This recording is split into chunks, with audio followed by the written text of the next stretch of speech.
और दिल्ली। दिल्ली देश की राजधानी और आर्थिक राजधानी मुंबई। कहा जाता है देश का दिल है दिल्ली और माया का संसार है मुंबई। पिछले 2 सालों में देश के दामन पर जितने दाग लगे उतने शायद ही कभी लगे हो।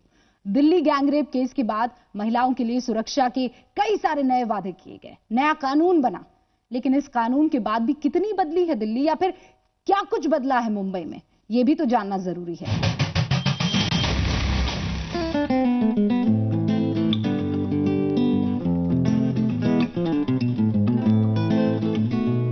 मेरा मानना है कि हर इंसान खूबसूरत होता है, लेकिन उसकी खूबसूरती को निखारना ही मेरा प्रोफेशन है। हाय, मेरा नाम इशिका तनेजा और मैं प्रोफेशन से ब्यूटी एक्सपर्ट हूँ।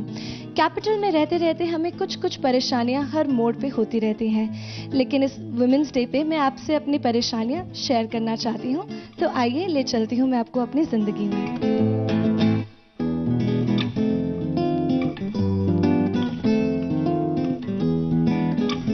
लड़कियों का सबसे फेवरेट काम होता है शॉपिंग करना, लेकिन वो भी लड़के आराम से नहीं करने दे सकते। पता नहीं क्या बीमारी है कि वो घूरते रहते हैं।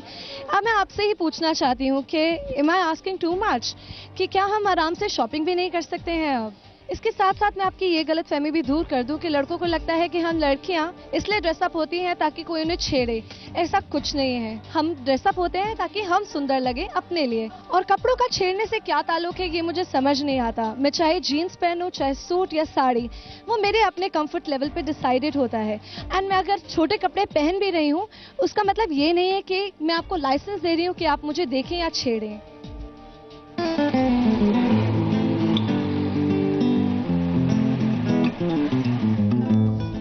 अभी तो हम दिन में ड्राइव कर रहे हैं तो कुछ ज़्यादा प्रॉब्लम्स आ नहीं रही हैं। ज़्यादा से ज़्यादा ये होता है कि जब हम रेड लाइट पे खड़े होते हैं तो लोग अंदर को झांकते हैं, देखते हैं कि एक लेडी ड्राइवर ड्राइव कर रही है। लेकिन असली मुसीबत शुरू होती है जब हम रात को ड्राइव करते हैं।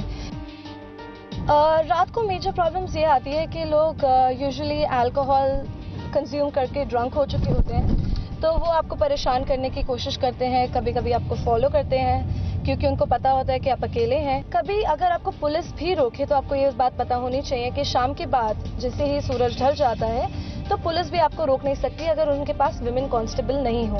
तो आपके पास, अगर आप अकेले विमेन ड्राइवर हैं तो आप जा सकती हैं और आपको कोई रोक के परेशान नहीं कर सकता, चाहे वो पुलिस ही क्यों ना हो। सारे लड़कों से मैं यही दरख्वास्त करूंगी कि अगर आप सच्ची में किसी औरत को हैप्पी विमेन्स डे विश करना चाहते हैं तो उसके लिए चाहे दिन हो या रात, एक ऐसा सेफ और सिक्योर एनवायरनमेंट क्रिएट करिए कि वो खुशी से जी सके। Happy women's day.